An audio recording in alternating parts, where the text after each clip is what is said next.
What does success look like? In this episode, I'll talk about a really important question you need to have up your sleeve. It will help you stay clear and on track. So here we go. Episode 103. What does success look like? Hi, I'm Karen Rohlf, and welcome to Horse Training in Harmony. This podcast is about you making progress with your horse in a way that you both can love. It's about learning how to move and be in harmony. Because yes, you really can develop a horse to be both athletic and happy. When we show up as our best selves for our horses will show up for us. So let's get started. I love questions. Well, at least I love questions that I can ask myself. So I've talked before about how questions can help turn frustration into curiosity, and that it's then through the curiosity that you will find solutions. And I've also talked many times about how not all questions are created equal. So there are, to classify them in two categories, there are questions that are more empowering and will help lead to solutions. And then there's more disempowering questions that will not lead to solutions. They'll probably hold you where you are and hold you in the problem. But even a disempowering question, like, why am I so bad at this? Right?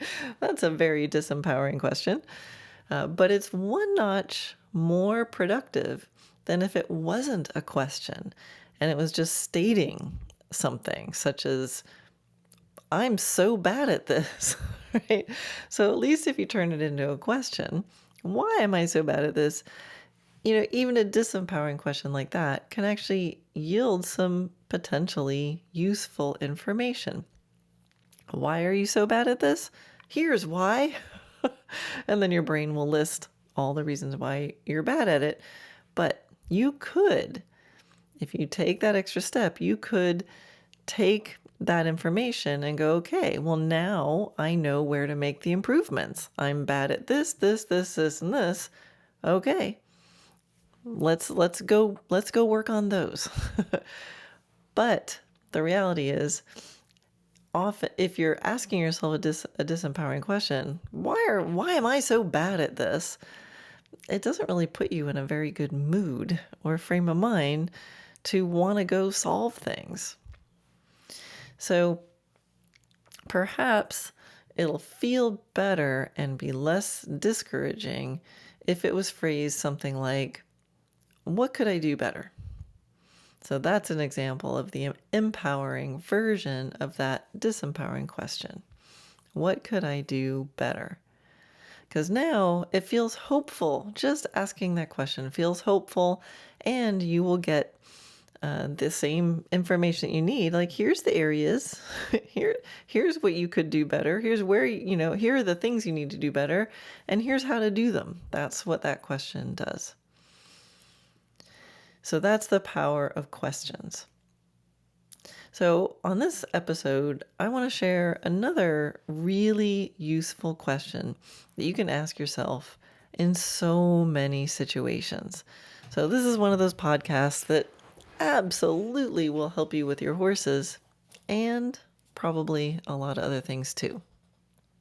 So the question is, drum roll please, you already know what it is. It's the title. It's the title of this episode. So the question is, what does success look like? Now, some people equate the word success with something closer to perfection. And so striving for success actually can bring up some sort of anxiety. But the definition of success, and if you know me by now, I love to look up words in the dictionary. So the definition of success is the accomplishment of an aim or purpose. All right, that sounds possible, especially if you keep in mind that you get to choose that aim or that purpose most of the time. Now there's a cousin. There's a cousin to the question of what does success look like? And that is, what does done look like? So for a little bit, if you're feeling like success is kind of a loaded word and it brings out your perfectionism and then your anxiety and feel like you can't be successful, then try this one on for size. What does done look like? Now, I looked up the word done in the dictionary, and done is defined as something that is no longer happening. All right, that feels easier to do, right? You just need to decide when you're going to stop. Much more possible. So if success doesn't feel possible, you can just ask yourself, what does done look like? And so what are the circumstances that will make you be done? Now, this is very applicable to horses. So I always think about, I got to find a note to end on, right? So what's going to make me be so happy that the session is over? So we're either like have a plan, working towards that plan. And when this happens, boom, I'm done. But it can also happen if you had a plan, the plan's not working, you've been riding around for a while, and you're like, I got to find a note to end on. So that's a good time to just stop and say, all right, what does done look like?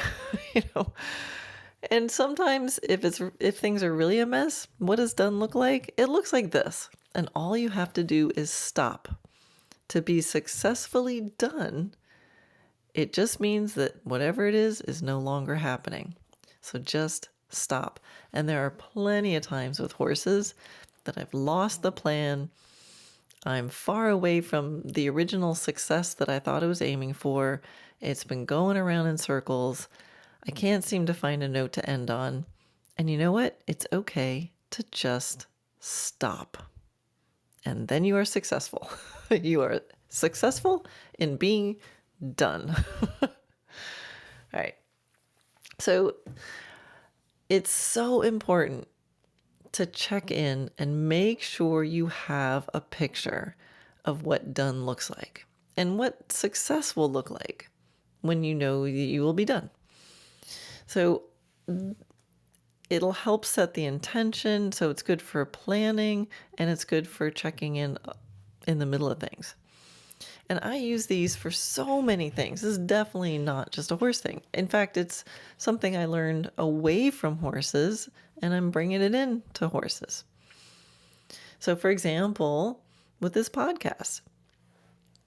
So I have to do a couple podcasts this week. I wanted to get a little bit ahead because I'm going out of town, and I got a bunch of other stuff going on.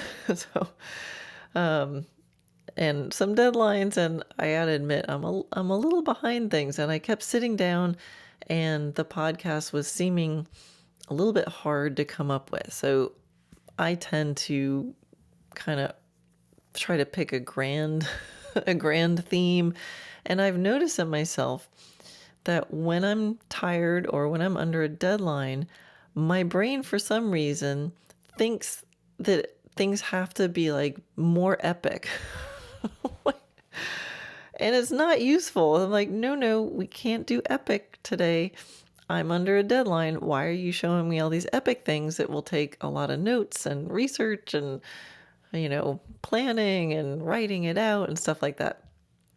So I caught myself in this swirl. I'm typing a bunch of stuff. My elbows are hurting from the typing, and the time is going by. I know I'm not going to get less tired as the night goes on. I'm sort of aware of all these deadlines, but I want to do my pod. I want to record this. So I took myself out for a little walk in the woods. And I just thought, let me just get out there and walk and clear my head for a moment. And as I'm walking, this question came to my mind. I said, well, what does success look like? What does success for this podcast look like? And when I asked myself that question, I found that the swirl that had been going in my brain, and by swirl, I mean my brain saying, hey, here's a topic. And then my other part of my brain goes, nah, that's stupid. No one will like that. Or then I go, well, how about this topic? And I'm like, well, that's going to take too much. So that's the swirl I mean. But when I asked myself this question, what does success look like? It just stopped because I had to answer the question, right? So you can't swirl and come up with an answer. So the swirl stopped. And I just stood there in the woods and I said out loud, success looks like I help someone with something. And that was it. I was like, wow, I think I can do that. I think I can help someone with something. All right. I mean, that is the goal of the podcast. That's all I'm here for, is to help someone with something. So just asking that question helped me remember it's not about having the most perfect, epic, fully researched, whatever podcast episode ever. It's about showing up every week and sharing something that I think will help someone. And so, well, as you can tell, it gave me a good idea. I'm like, hey, that was pretty darn effective. I'd been thinking about this and working on things for, an hour at least, and I was going nowhere. I was hitting walls, and I go for a walk in the woods, ask myself this one question, and now I'm all excited to get back in the house and help someone with something. So I have another topic lined up that kind of came running out of my brain, but I wanted to do this one first because I thought that was pretty darn effective. So I really hope that knowing this question will help you. And so the next time you're frustrated or you found yourself riding around and you're kind of lost the picture and you're fussing with your horse with lots of different stuff and none of it seems to be working, or maybe it is working, but you're just kind of doing stuff. And now you look at your watch and you're like, oh man, I've been doing this for too long. I need to find a note to end on. Stop. What does done look like? And remember, it can be done for now or done for today. And when I ask myself this question, I like to ask it and I like to answer it out loud. I don't know if you guys can hear that. My dog is barking outside my window. Oh, Sydney. Hopefully you can't hear that. Anyway, I'd like to ask myself these questions and answer them out loud. I find I say things and I hear things really differently when they're outside my head rather than inside my head. And I find now the dog that's inside the house is barking. Anyway, saying things out loud, I find helps me catch some thought patterns. Seriously. Remy. Anyway, I find when I say things out loud, it helps me catch some thought patterns and hear them a little more clearly than if they just stay inside my head. So for example, if you ask yourself, what does success look like? And you answer Grand Prix perfection, but you're riding a young horse, you might be setting yourself up for some disappointment. And if your answer is, I just hope my horse doesn't hate me, you might be setting the bar a bit too low. And I recommend not using the words hope and not in your answer. So success looks like, I just hope my horse doesn't hate me, can turn into, success looks like my horse is happier with me. Same idea, much more hopeful. So with our horses and so many things, we get to choose what done looks like. We get to choose what success looks like. And it sets the intention that can more easily lead to manifestation. And when you say things out loud, it's a chance to hear what your goal is and reevaluate it, clarify it, or simply remind yourself of it. It's so easy to get distracted and go down rabbit holes and not remember what the original plan was. Or maybe that's just me. So, see if you can remember to play with this the next time you lose the picture of what you're doing, or you can't seem to make progress on something, or you can't seem to get started on something. Knowing the endpoint will help you know what you're moving towards while keeping aware of the most important things.